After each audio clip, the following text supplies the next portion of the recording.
রাতের শহরে ফের দুর্ঘটনা, আহত দুই। আম্বেদকর সেতুতে বাইক দুর্ঘটনা, এক মহিলা সহ দুই আরোহী গুরুতর আহত।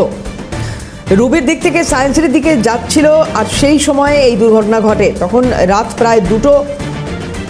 সায়ন্তন ভট্টাচার্য আমাদের প্রতিনিধি যে প্রতিবেদন তুলে ধরেছেন, নজর রাখবো সেদিকে।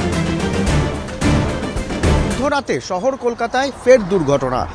যে আম্বেদকর ব্রিজ রয়েছে, সেই আম্বেদকর ব্রিজের ওপর একটি বাইক নিয়ন্ত্রণ হারিয়ে পড়ে যায়।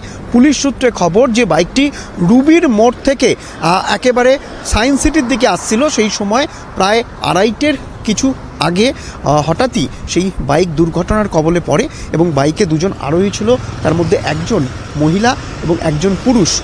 এবং সেই বাইকটিকে ইতিমধ্যেই পুলিশ বাজেয়াপ্ত করেছে। আমরা দেখতে পাচ্ছি যে সেই বাইক যেটা দুর্ঘটনার কবলে পড়ে এবং নিয়ন্ত্রণ হারিয়ে, পুলিশ সূত্রে খবর যে বেপরোয়া গতিতে আসছিল বাইকটি এবং রাস্তায় কিন্তু নিয়ন্ত্রণ হারিয়ে আম্বেদকর যে ব্রিজ, সেই ব্রিজের ওপর ওঠার সময় দুর্ঘটনা ঘটে এবং সেই বাইক কিন্তু ছিটকে পড়ে এবং দুজন আরোহী যারা ছিলেন তারা কিন্তু গুরুতর আহত হন এবং পুলিশের তরফ থেকে জানানো হচ্ছে তাদেরকে কিন্তু স্থানীয় একটি হাসপাতালে চিকিৎসার জন্য নিয়ে যাওয়া হয়েছে এবং ইতিমধ্যে দেখা যাচ্ছে এই বাইকটি কিন্তু পুলিশ বাজেয়াপ্ত করেছে এবং এটিকে থানায় নিয়ে যাওয়া হয়েছে এবং যাতে কোনো রকম আর দুর্ঘটনা না ঘটে তার জন্য কিন্তু আমরা দেখতে পাচ্ছি পুলিশও এখানে মোতায়েন রয়েছেন এবং যাতে বেপরোয়া গাড়ি দেখলেই কিন্তু সেই গাড়িকে তার যে গতি, সেই গতিকে কিন্তু ধীর করে দেওয়ার চেষ্টা করছেন কলকাতা পুলিশের আধিকারিকরা। কারণ শীতের যে রাত, সেই রাতে কুয়াশা থাকে এবং কুয়াশার ফলে অনেকটাই দৃশ্যমানতা কমে যায়